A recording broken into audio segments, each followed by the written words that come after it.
Hare Krishna, everyone. Welcome back to the daily readings of Srila Prabhupada's books, where we have the extreme good fortune. In Sanskrit, it's called Mahabhagya. The extreme good fortune to meet a liberated soul, His Divine Grace, A.C. Bhaktivedanta Swami Srila Prabhupada,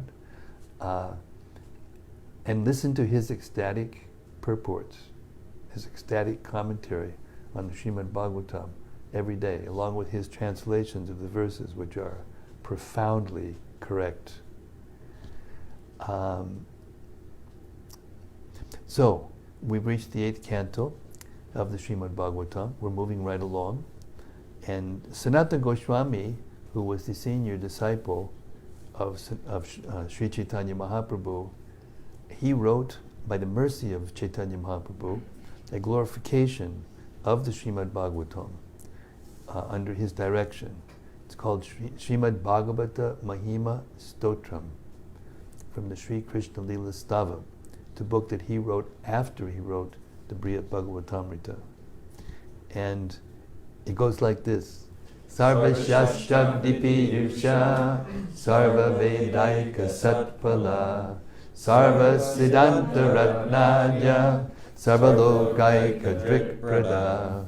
O nectar from the ocean of all scriptures, singular fruit of all the Vedas, rich mine of the precious gems of all conclusive truths, you are the only giver of sight to all the worlds. Sarva Bhagavata Prana, Srimad Bhagavata Prabho, Kalidwan Doditaditya, Shri Krishna Parivartita. O life air of all the Supreme Lord's devotees, O Master, Srimad Bhagavatam, you are the sun risen in the darkness of Kali. You are the exact image of Sri Krishna. Paramananda Pataya, Prema Varshaksharaya Te, Sarvada Sarvatedaya, Shri Krishnaya Namostume. I bow down to you, who are supremely blissful to read. Your every syllable pours down a flood of prema. You can always be served by everyone. You are Sri Krishna himself. Madikabando Matsangin, Madguru Man Mahadana, Man Nistaraga Mad Bhagya, Mad Ananda Namostute. My only friend, my constant companion, my spiritual master, my great wealth, my savior, my good fortune, my source of ecstasy, I bow down to you. Asadu sadhu tadayin, atini chochata kada, hanamunchagada chinmam, premnarit kandayospura. O bestower of saintliness to the unsaintly, O exalter of the most fallen, please never leave me. Always appear in my heart and my voice with pure love.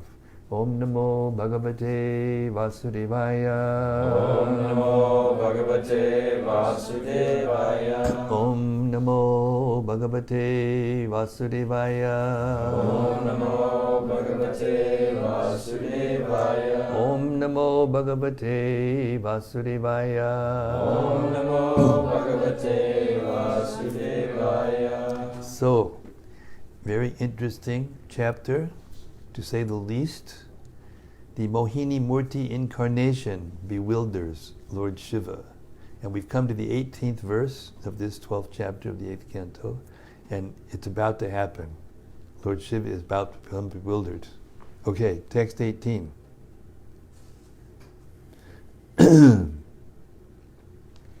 Thereafter, he's already asked now.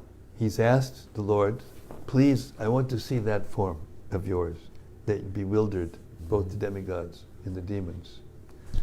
Thereafter, in a nice forest nearby, full of trees with reddish-pink leaves and varieties of flowers, Lord Shiva saw a beautiful woman playing with a ball. Her hips were covered with a shining sari and ornamented with a belt.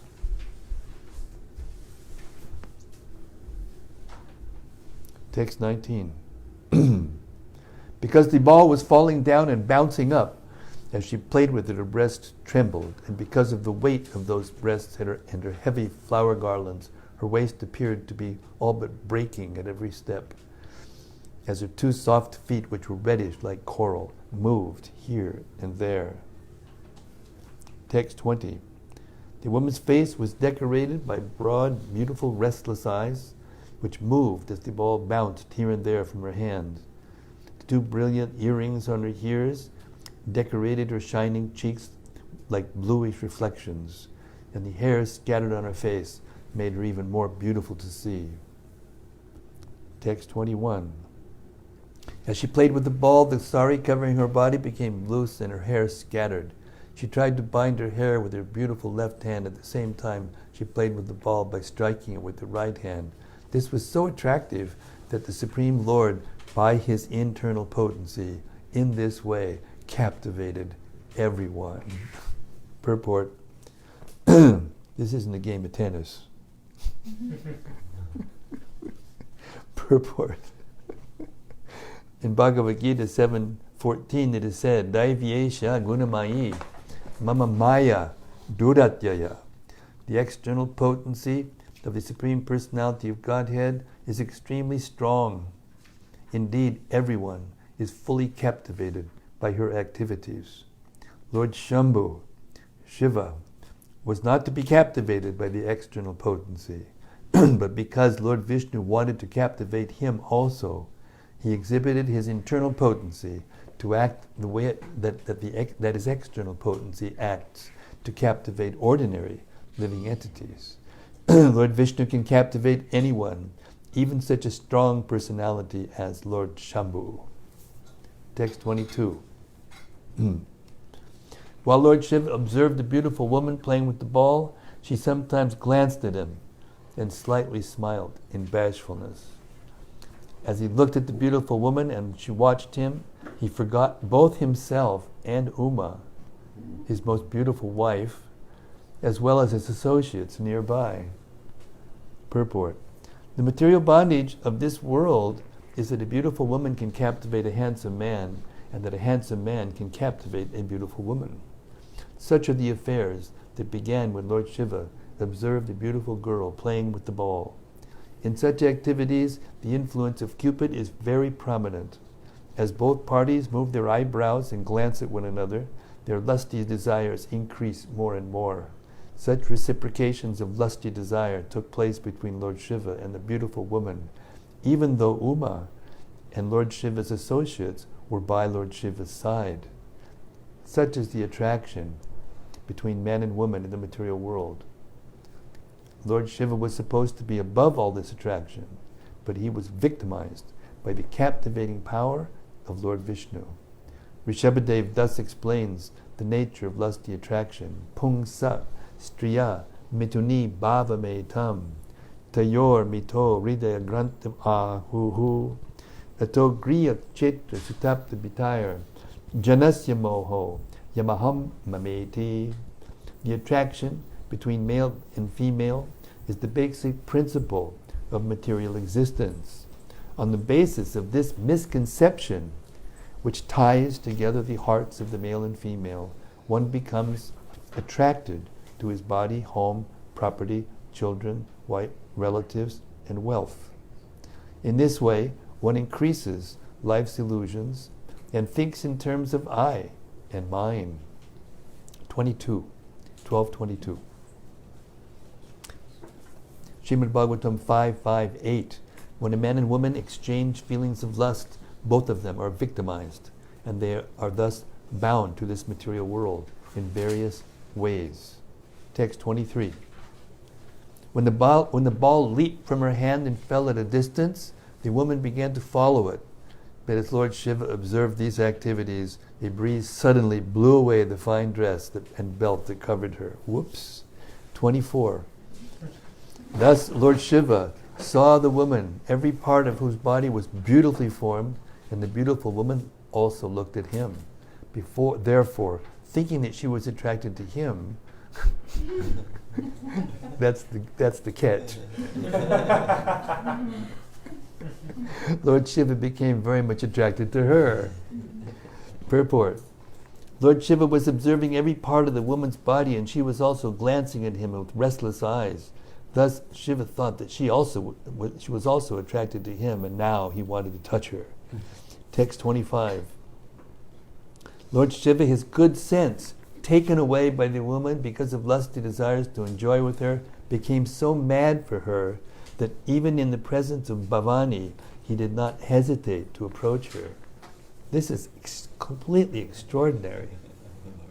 I mean, Shiva is considered Dhira, the most Dhira of all males.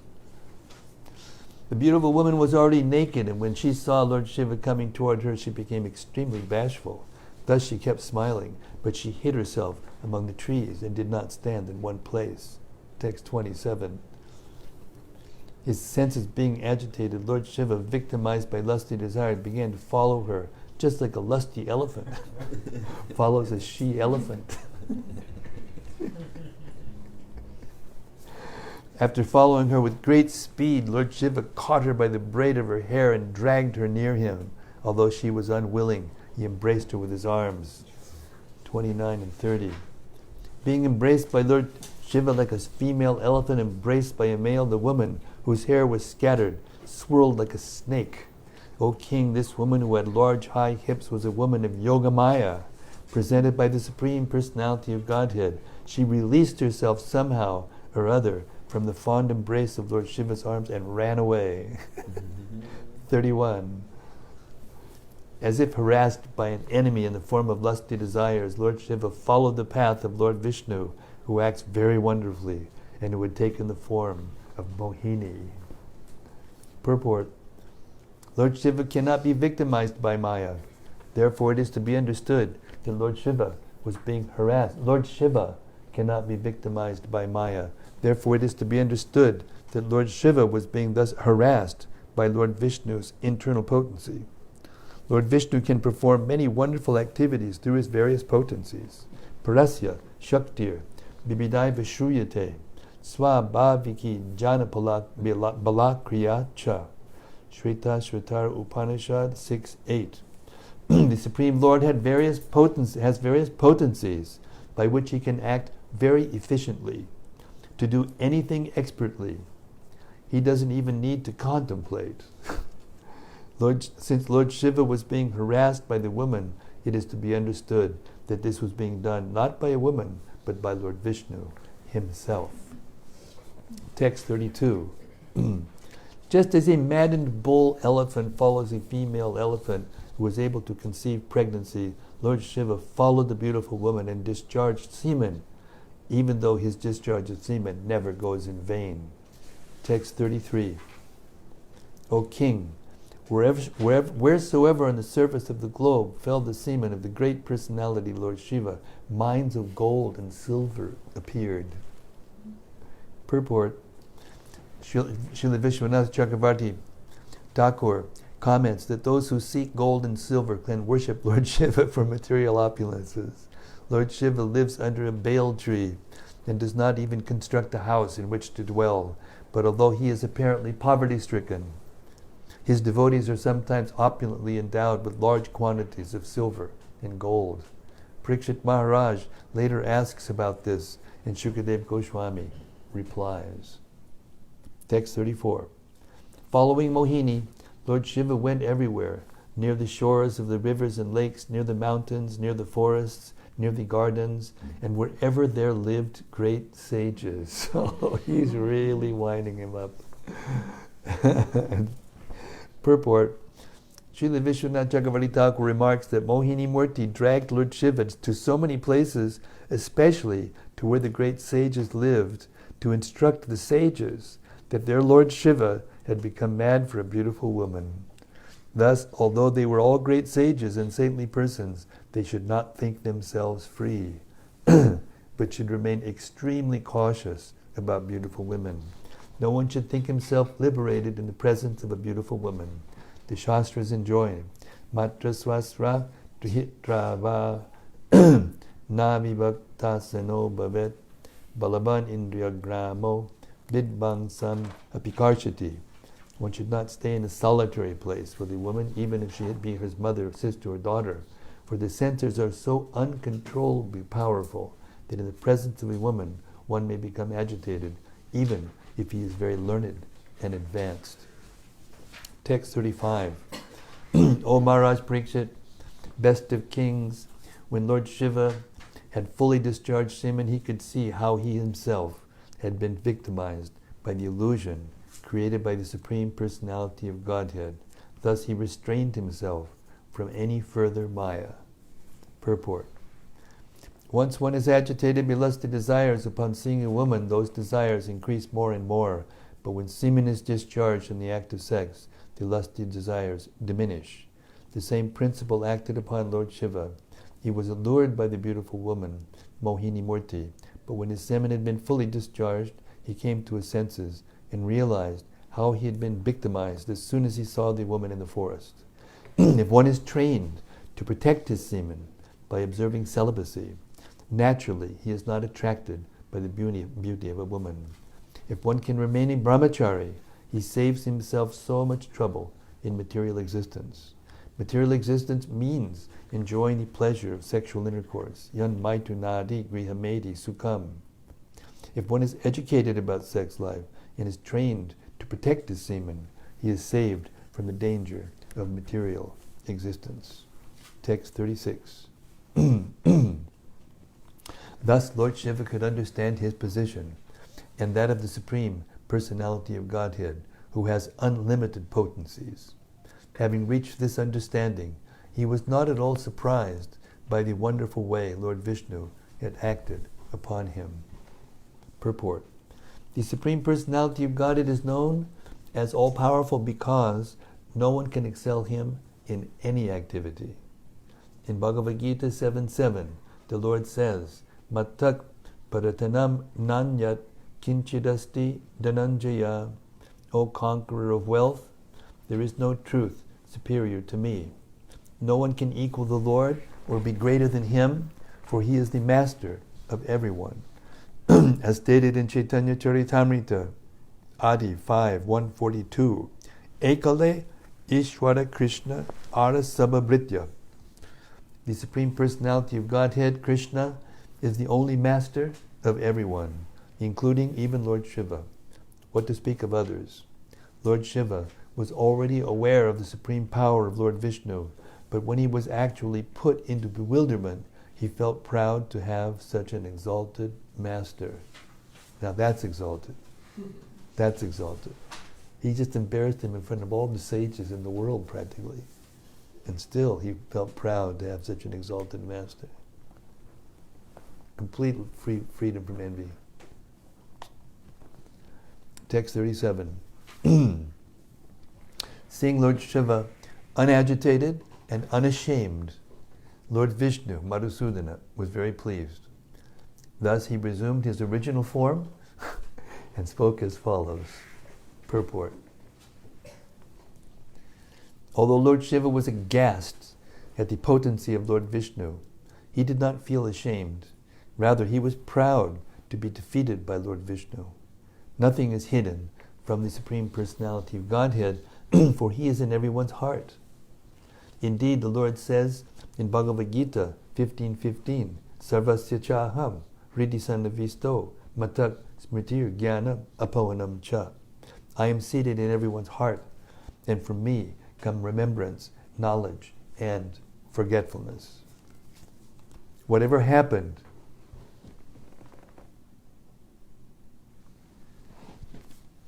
Vaisheshika Prabhu ki jai. Vaisheshika Prabhu ki jai. Vaisheshika Prabhu ki jai. Welcome, Vaish.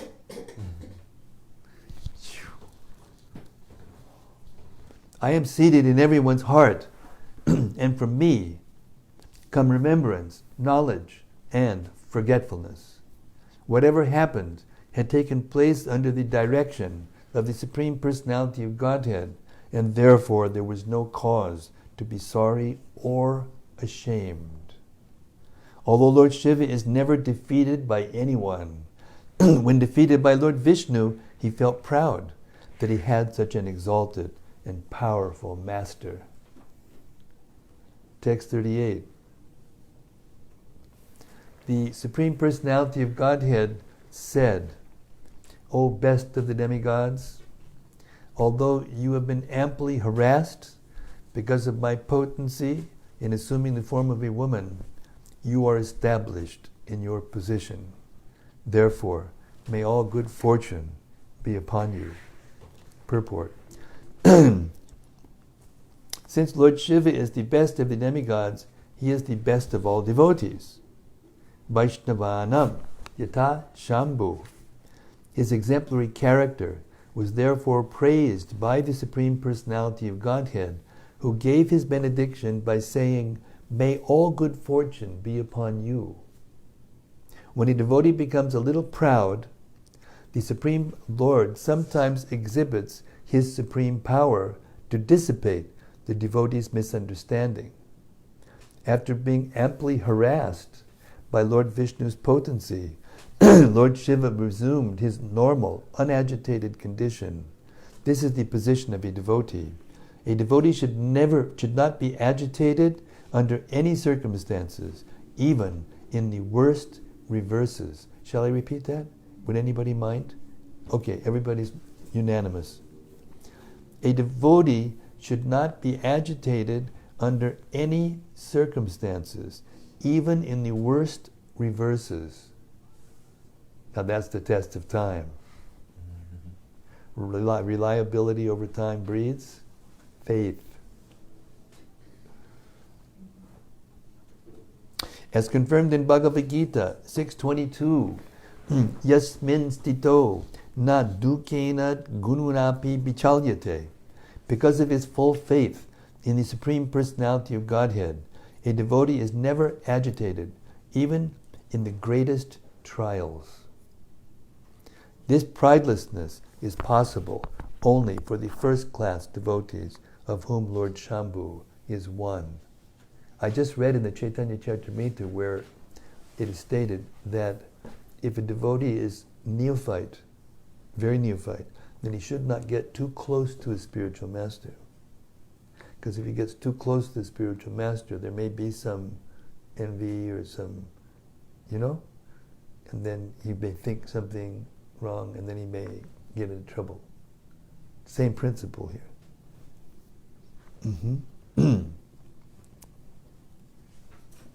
Text 39.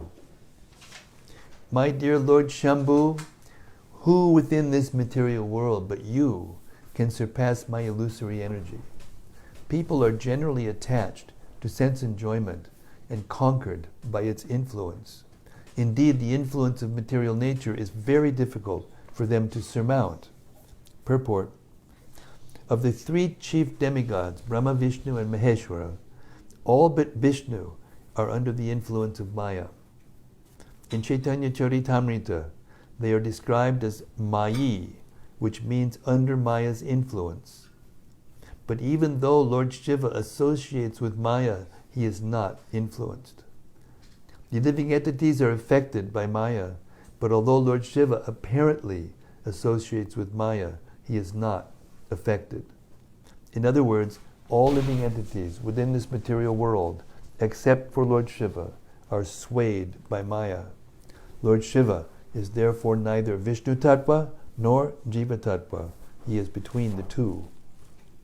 Text 40. The material, external energy, Maya, who cooperates with me in creation and who is manifested in the three modes of nature, will not be able to bewilder you any longer. Purport.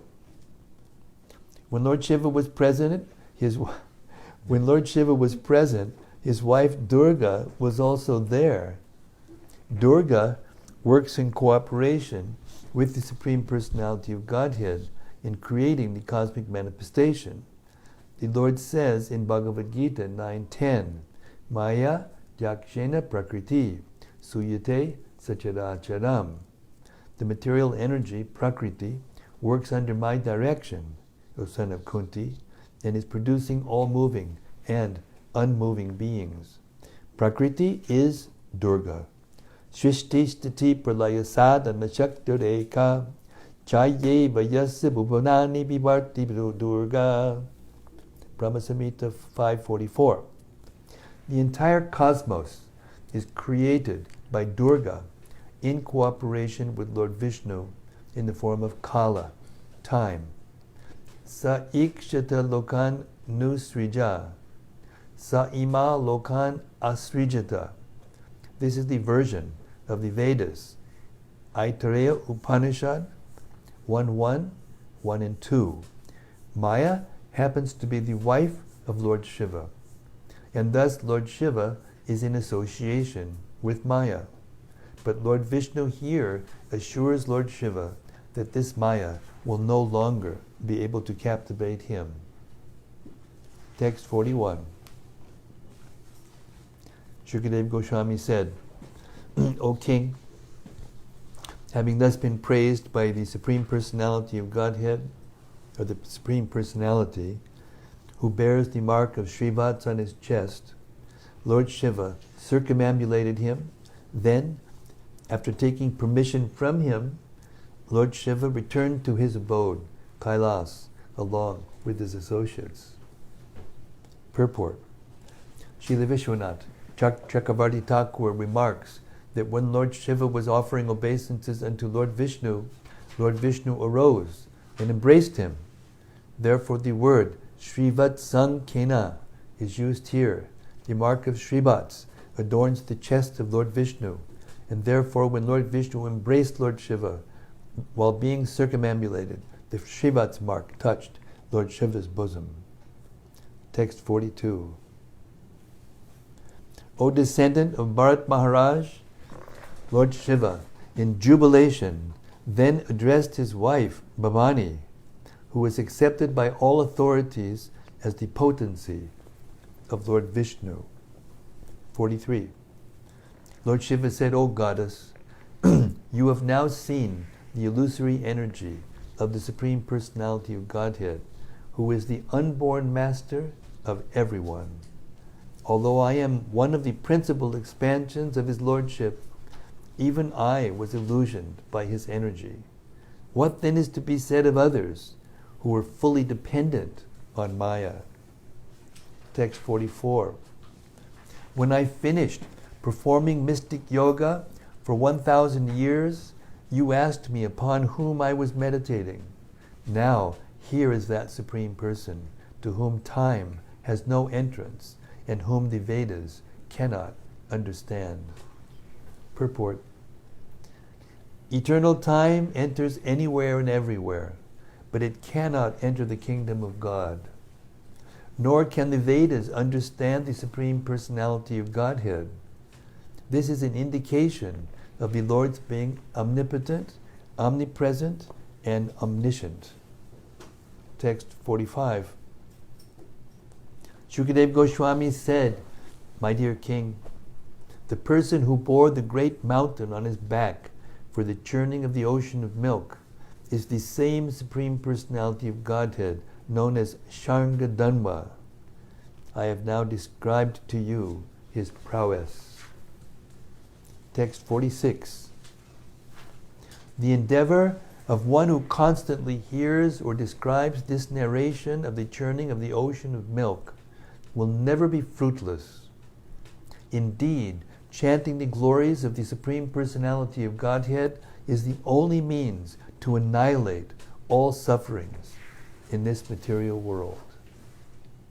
Okay, I'll read that again, don't you? Indeed, the endeavor of one who constantly hears or describes this narration of the churning of the ocean of milk will never be fruitless. Indeed, chanting the glories of the Supreme Personality of Godhead is the only means to annihilate all sufferings in this material world. Text 47. Nam Sankirtan ki jai. Srimad-Bhagavatam ki jai. Assuming the form of a young woman and thus bewildering the demons, the Supreme Personality of Godhead distributed to his devotees, the demigods, the nectar produced from churning the ocean of milk. Unto that Supreme Personality of Godhead, who always fulfills the desires of his devotees, I offer my respectful obeisances. Purport. The instruction of this narration concerning the churning of the milk ocean is clearly manifested by the Supreme Personality of Godhead. Although he is equal to everyone, because of natural affection, he favors his devotees.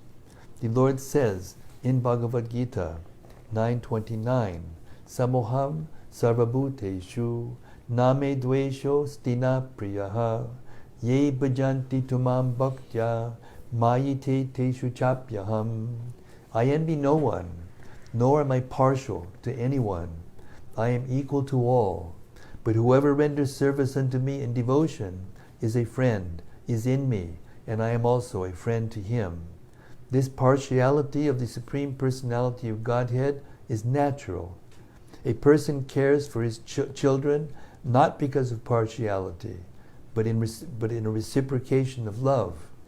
The children depend on the father's affection, and the father affectionately maintains the children. Similarly, because devotees do not know anything but the lotus feet of the Lord is always prepared to give protection to his devotees and fulfill their desires. I can't resist. Similarly, because devotees do not know anything but the lotus feet of the Lord is always prepared to give protection to his devotees and fulfill their desires. He therefore says, Kauntiya pratijani hi name bhakta pranashyati. O son of Kunti, declare it boldly that my devotee shall never perishes. What a purport. And Prabhupada ends the chapter with that statement. Masterful, masterpiece, Bhagavatam. Thus end the Bhaktivedanta purports to the 8th canto, 12th chapter of Srimad-Bhagavatam, entitled the Mohini-murti, Incarnation, Bewilders, Lord Shiva.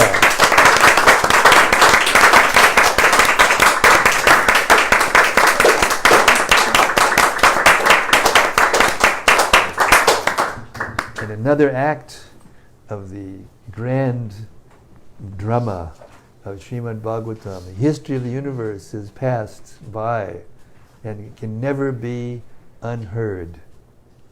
You cannot unring a bell. Just as you cannot unring a bell, you cannot unhear what you just heard.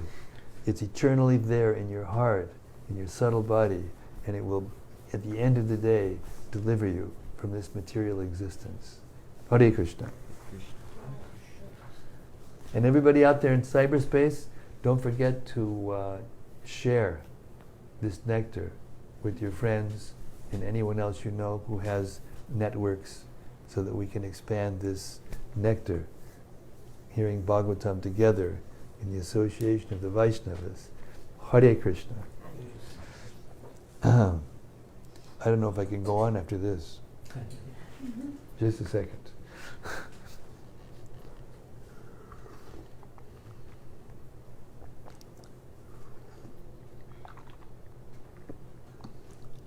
Ecstasy.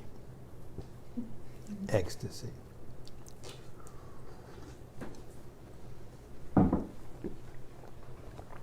Chapter 13. Description of future Manus. Of the 14 Manus, 6 Manus have already been described. Now this chapter will consecutively describe each Manu from the 7th to the 14th. The 7th Manu, who was the son of Vivaswan, is known as Shradadeva. He has 10 sons, named Ikshwaku, Nabhaga, Drishta, Shrayati, Narishanta, Nabhaga, Dishta, Tudusha, Prishtra, Prishadra, and Vasuman. In this Manvantara, or reign of Manu, among the demigods are the Adityas, Vasus, Rudras, Vishwadevas, Maruts, Ashwani Kumaras, and Ribhus.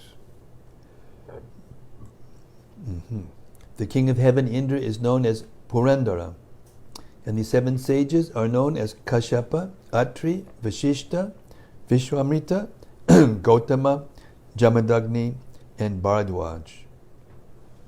During this period of Manu, the Supreme Personality of Vishnu, of Godhead, Vishnu, appears from the womb of Aditi and his incarnation as the son of Kashyapa, Kapila-dev, Satya Yuga.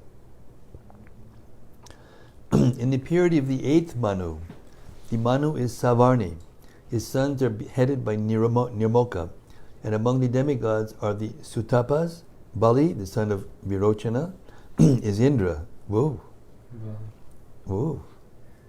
And Galava and Parashuram are among the 7 sages. In this age of Manu, the incarnation of the Supreme Personality of Godhead appears as Sarvabhauma, the son of Devaguya and Saraswati.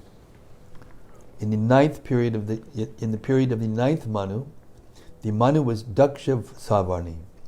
His sons are headed by Bhutaketu, and among the demigods are the Marichi Garbhas.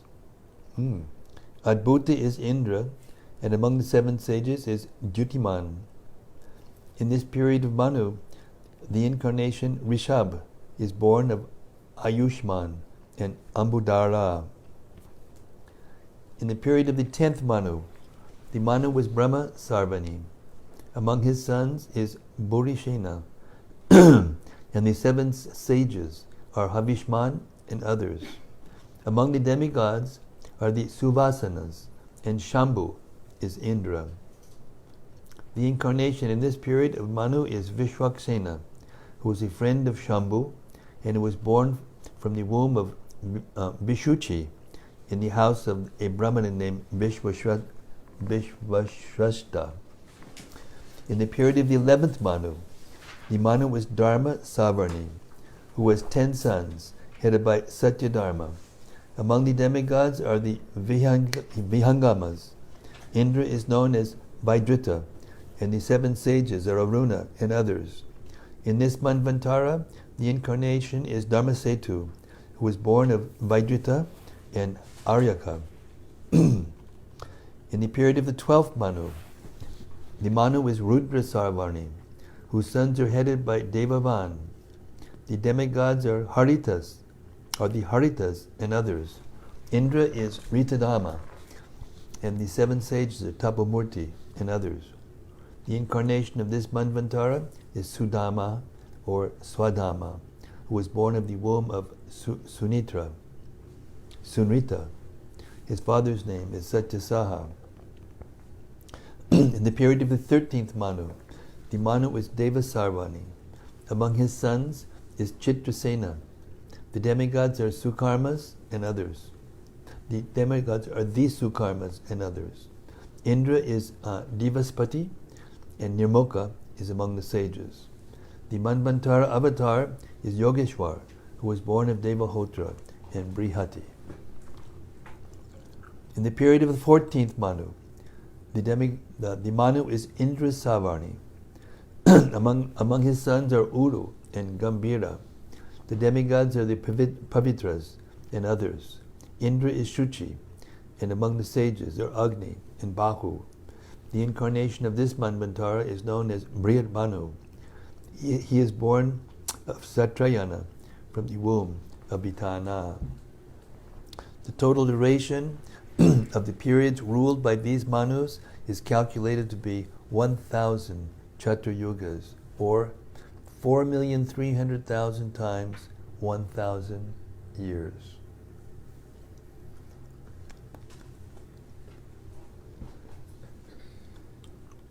Text 1. Now we're going to hear the whole thing again. By Prabhupada's mercy. Chukadev Goswami said, the present Manu, who is named Shadadev, is the son of Vivaswan, the predominating deity on the sun planet. Shadadev is the 7th Manu. Now please hear from me as I describe his son. So we'll hear different details that weren't in the summary. Text 2 and 3. O King Parikshit, among the 10 sons of Manu are Ikshvaku, Nabhaga, Drishta, Shayati, Narishanta, and Nabhaga. The seventh son is known as Dishta. Then comes Tarusha and Prishadra. And the 10th son is known as Vasuman. Text 4. In this Manvantara, O king, the Adityas, the Vasus, the Rudras, the Vishwadevas, the Maruts, the two Ashwini Kumara brothers, and the Ribhus are the demigods. Their head king, Indra, is Purandara. Text 5. Kashyapa, Atri, Vishishta, Vishwamrita, Gautama, Jamadagni, and Bharadwaj are known as the 7 sages. Text 6. In this Manvantara, the Supreme Personality of Godhead appeared as the youngest of all the Adityas, known as Vamana, the dwarf. His father was Kashyapa, and his mother, Aditi. Text 7. I have briefly explained to you the position of the 7 Manus. Now I shall describe the future Manus, along with the incarnations of Lord Vishnu. Text 8. O king, I have previously described in the 6th canto the 2 daughters of Vishwakarma, named Sangya and Chaya, who were the first 2 wives of Vivaswan. Text 9. It is said that the sun god had a 3rd wife, named Vadava. Of the 3 wives, the wife named Samgya had 3 children, Yama, Yami, and Shadadev. Now let me describe the children of Chaya. Text 10. Chaya had a son named Savarni and a daughter named Tapati, who later became the wife of King Samvarana. Chaya's 3rd child is known as Shanaishchara, Saturn. Shanaishchara, Saturn. Oh, I'm in my Saturn. I'm in my Sati. The sun is exactly over my, right now, it's 1 degree from my rising degree, and it's retrograde. You just got to hold on and wait for it to go, pass by. Vadava gave birth to 2 sons, namely the Ashwini brothers. Text 11. O king, when the period of the 8th Manu arrives, Savarni will become the Manu. Nirmoka and Virajashka will be among his sons. Purport. The present reign is that of Vaibhasvata Manu. According to astronomical calculations, we are now in the 28th Yuga of the Vaibhasvata Manu. Each Manu lives for 71 Yugas, and 14 such Manus rule in 1 day of Lord Brahma. We are now in the period of Vaibhasvata Manu, the 7th Manu, and the 8th Manu will come into existence after many millions of years. But Shukadev Goswami, having heard from authorities, foretells that the 8th Manu will be Savarni, and that Nirmoka and Virajaska will be among his sons. Shastra can foretell what will happen millions and millions of years in the future. Text 12. In the period of the 8th Manu, among the demigods will be the Sutapas, the Virajas, and Amritaprabhas. The king of the demigods, Indra, will be Bali Maharaj, the son of Virochana. He has a long life, that Bali Maharaj. Text 13. Bali Maharaj gave a gift of 3 paces of land to Lord Vishnu, and because of this charity he lost all the 3 worlds. Later, however, when Lord Vishnu was pleased because of Bali's giving everything to him, Bali Maharaj will achieve the perfection of life. Purport. In Bhagavad Gita 7.3 it is stated, Manushanam sahasreshu kaschit yatati siddhaye. Out of many millions of people, one may attempt to achieve success in life. This success is explained here. Radham Indrapadam Hitva Tatak Siddhim Abhapshati. Siddhi consists of achieving the favor of Lord Vishnu, not the yoga siddhis. The yoga siddhis, Anima, Lagima, Mahima, Prapti, Prakamya, Ishitva, Vashitva, and Kama Vashayita, are temporary. The ultimate siddhi is to achieve the favor of Lord Vishnu. Text 14. You all still here? Anybody that's not here, raise your hand. Okay, just testing. To see if you're knowing. Just testing.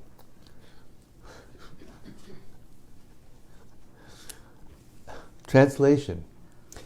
With great affection, the personality of Godhead bound Bali and then installed him in the kingdom of Sutala, which is more opulent than the heavenly planets. Maharaj Bali now resides on that planet and is more comfortably situated than Indra. Text 15 and 16.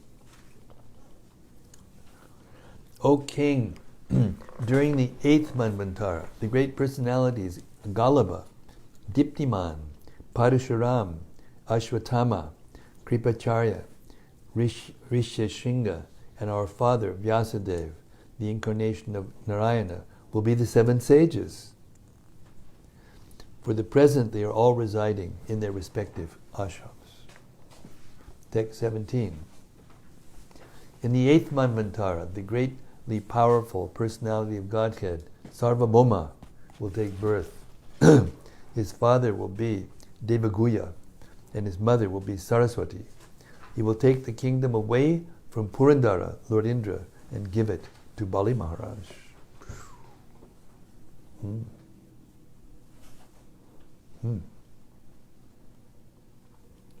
O king, the 9th Manu will be Daksha Savarni,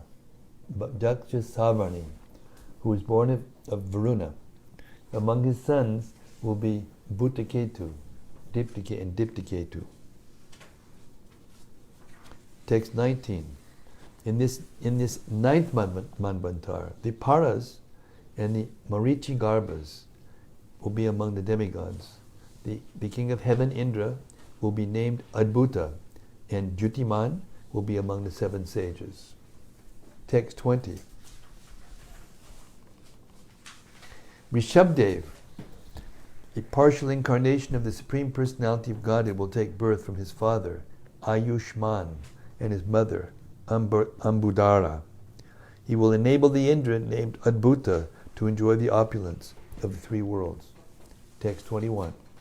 The son of Upashloka, known as Brahmasavarni, will be the 10th Manu. Burishena will be among his sons, and the Brahmanas headed by Habishman will be the 7 sages. Text 22. Havishman, Sukrita, Satya, Jaya, Murti, and others will be the 7 sages, and Suvasanas, the Suvasanas and Virudas will be among the demigods, and Shambhu will be their king, Indra. Text 23. In the home of Vishwashrashta, a plenary portion of the Supreme Personality of Godhead will appear from the womb of Vishuchi as the incarnation known as Vishwaksena. He will make friends with Shambhu. Text 24.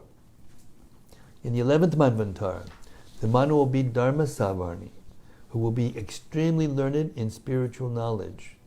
From him there will come 10 sons, headed by Satyadharma. 25. The Vihangamas, Kamagamas, Nirvanuruchis, and others will be the demigods. The king of the demigods, Indra, will be Vaidrita, and the 7 sages will be headed by Aruna. Text 26. The son of Aryaka, known as Dharmasetu, a partial incarnation of the Supreme Personality of Godhead, will appear from the womb of Vaidrita, the wife of Aryaka, and will rule the 3 worlds. And we're going to stop right there at the 12th Manu. We got 2 to go. 7:30. Hare Krishna. What an adventure. We heard about Lord Shiva being bewildered by Mohini-murti, and now we're hearing about the genealogical, all our ancestors and future personalities. And you notice how the structure is the same all the way along through it, just different personalities take those positions.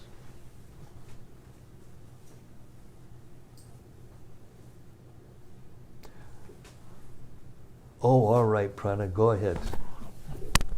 Give us some nectar. Well, I was just thinking how, from Lord Brahma's perspective, all those 14 manus take place in his one day.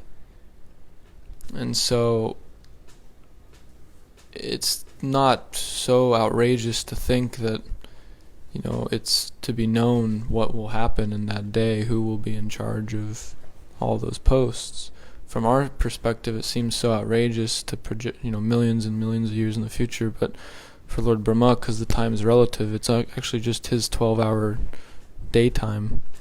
Vidaham samatitani vartamanani charjana bhavishani chabutani mam tu vedana krishnana. Krishna says in Bhagavad Gita, I know everything that has happened, everything that's happening now, and everything that's going to happen in the future. But no one knows me.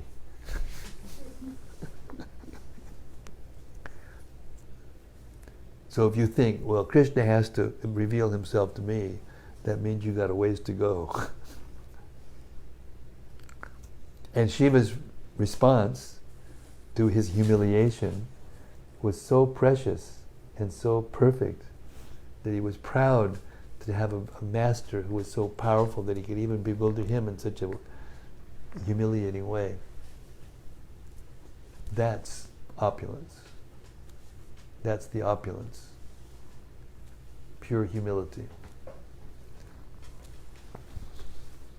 Sanatana Goswami says that dainya is the essential prerequisite for attaining prema, love of Godhead. And it is so, the interrelationship between the two is so intimate that they become both the cause and effect of each other. Can't have one without the other. Can't have one without the other.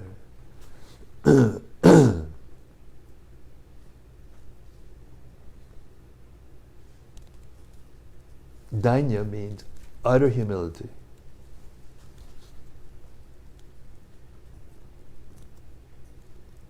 What does utter humility mean? Everyone else in the universe is a devotee except for me. Everyone else in the universe is a better devotee than me.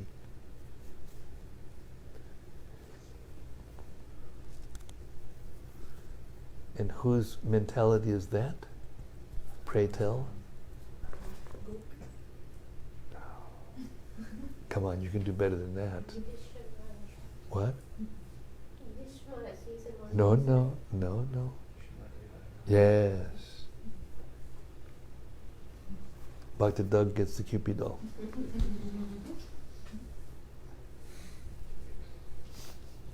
Nice.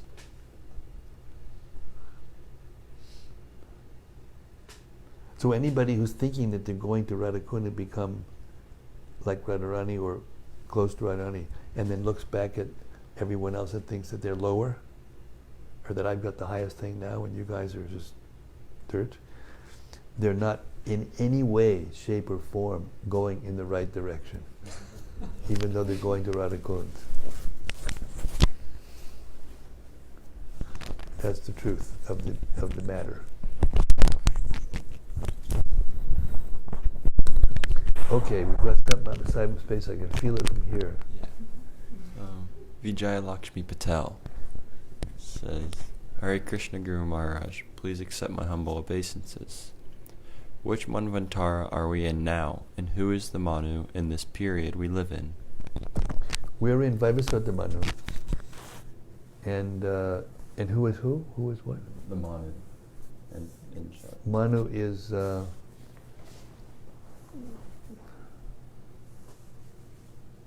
Vaivasvata Manu. What? Said his name was Shraddhadev. Shraddhadev.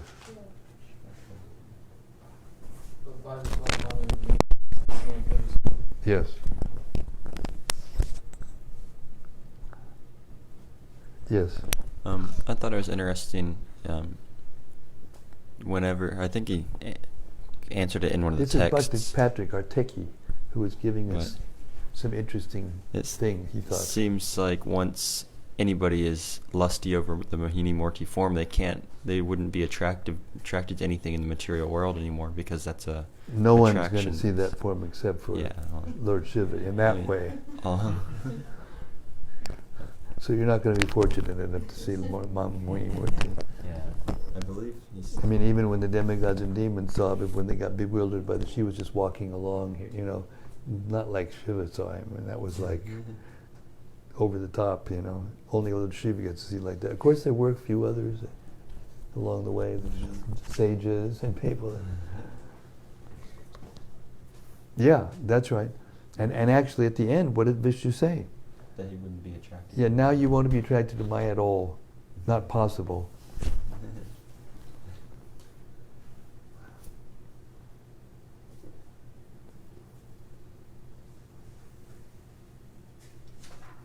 It's kind of like a benediction. That pastime's like a benediction for Shiva. He gets that taken away any chance. That pastime is definitely a benediction. It's a few benedictions all rolled in one.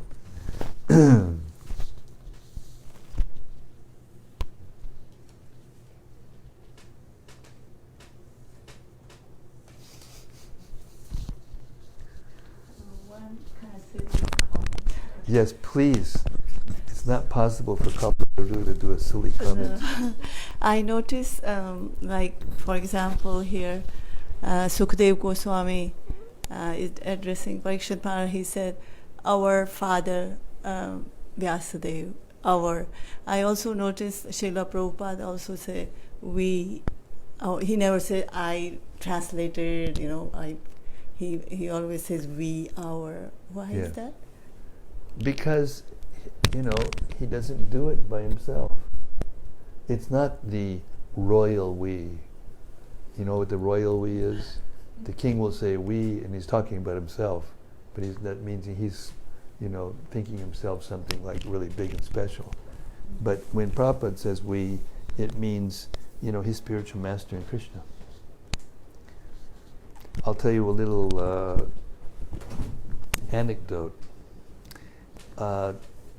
One of Prabhupada's helpers in India, towards the beginning, when Prabhupada went back to India with his Westerner devotees, was Tejas Das, my godbrother. And he was, he was involved in Delhi. He was the Delhi temple president for a while, and he was involved in Vrindavan also, in the beginning. And he was very smart, he still is. I just talked to him the other day. Matter of fact, I talked to him this morning. Anyway, he's a New York Jew, really intelligent. And he was working for the Peace Corps. So he had all this, he knew Telugu already, and he was working, helping, learning agriculture and so many things in India. So he met Prabhupada in India, and as soon as he met Prabhupada, he surrendered. Very smart. And so Prabhupada liked him a lot because he was very intelligent, and Prabhupada helped. He used to meet really important people and introduce Prabhupada to them, big guys. So he was traveling with Prabhupada, and every time he came into the room, Prabhupada would stop what he was doing, and he would have a nice friendly exchange with him.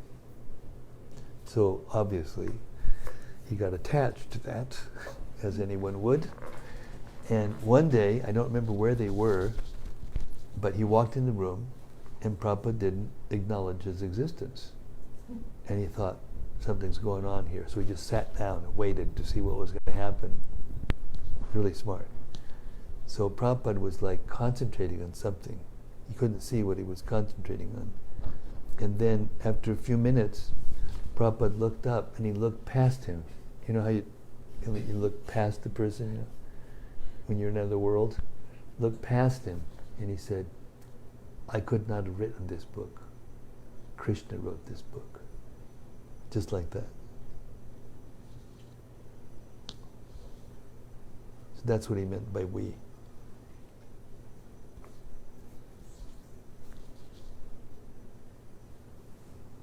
So you wonder how it is that this is so potent and so powerful. That's why.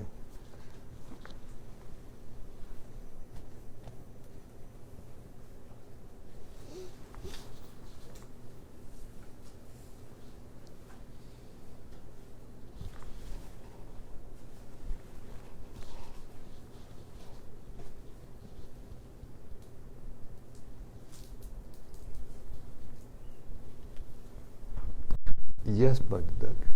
Hare Krishna Maharaj. I think this is related to the point you were making about utter humility, Dainya. But it was in text 37.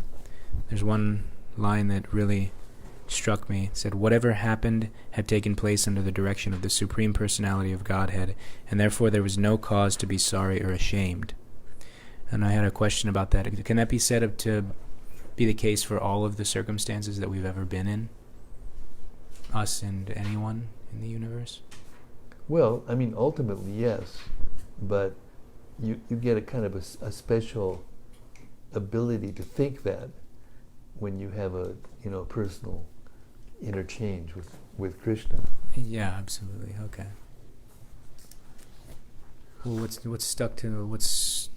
what struck me was that if you can develop something along the lines of this mentality, then it is a way to really become free from all the feelings of like guilt and shame you might have stored from things you feel like you've done in the past. Absolutely. Because we're not the ultimate doers. Absolutely. Well said. Thank you, Maharaj. Thank you.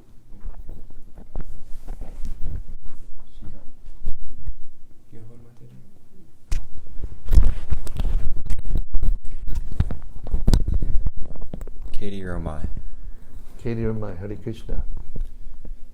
When I heard the part of Lord Shiva running after Mohini-murti, I kind of painted a picture in the style of those old black and white grotesque movies, Charlie Chaplin and Laurel and Hardy kind, of this happening, and I was laughing until tears were flowing down from my eyes. Keystone Cups.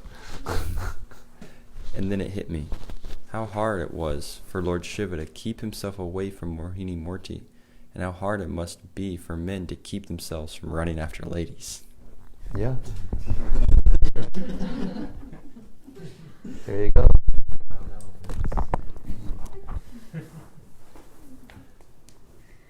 Yeah, therefore, in the Vedic culture, the most exalted women were chaste.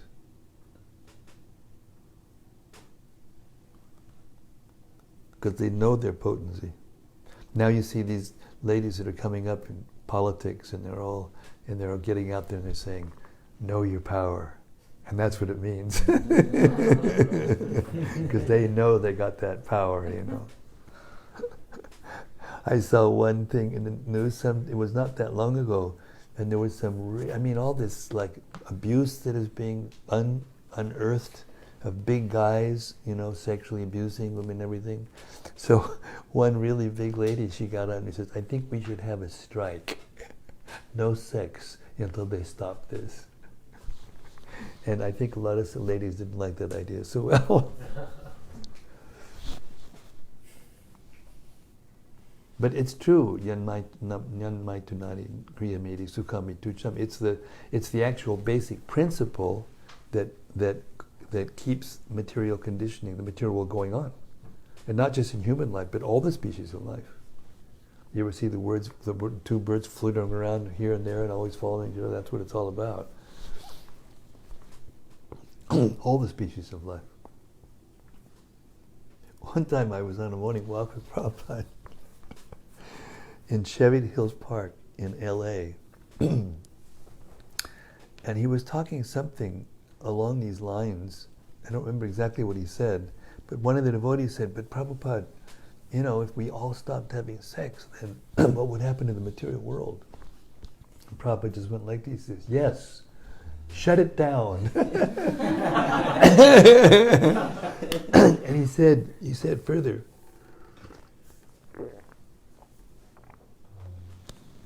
just like one mustard seed in a bag of mustard seeds, who would miss it?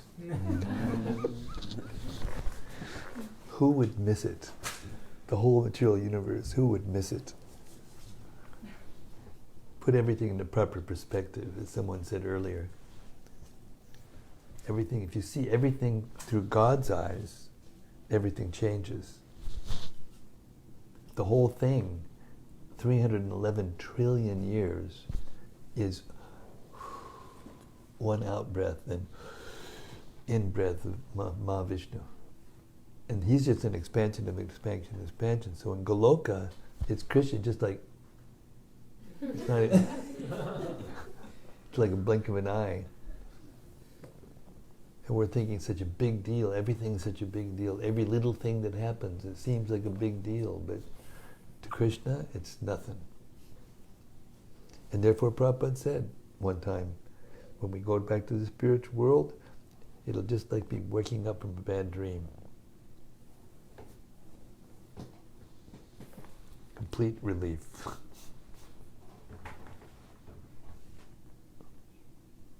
Okay, I'm going to stop here. Hare Krishna.